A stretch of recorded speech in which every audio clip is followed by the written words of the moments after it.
So a new study by the online site called LinkedIn finds that men are more savvy than women at networking. So what's a woman to do, especially in this competitive job market? Well, thank goodness we have Selena Rezvani here with some ideas for us. Regardless of our stage in life, she's written the book, The Next Generation of Women Leaders. Selena, thank you so much for being here. Thank you for having me. This is an interesting topic. I mean, not that I would think that women or men, vice versa, but it's just interesting, talking about it. It's true.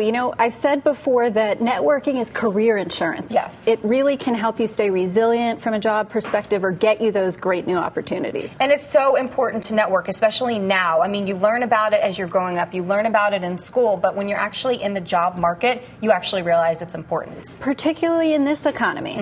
You want people who are going to go to bat for you and vouch for you.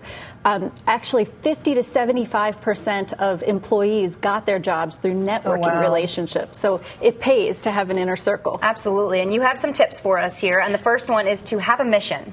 Right. When you go to a networking event, you really want to have clear goals.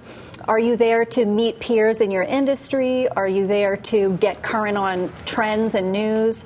Whatever the case is, if you know those goals, you can quickly ask the right questions and meet the right people. Absolutely. And asking questions is really important as well. And so is having an intro. You say a go-to intro. What do you mean by that? I mean, you want a ready explanation of what you do that conveys your abilities and builds credibility. Anyone should be able to understand your intro, and it guards against you offering way too much information about what you do or glossing over. And it's kind of your opportunity to say, this is me, here's what I can do, here I am. And you need it to be a good intro. Yeah, that little question, what do you do, leaves a huge impression the way you answer it. And also being prepared.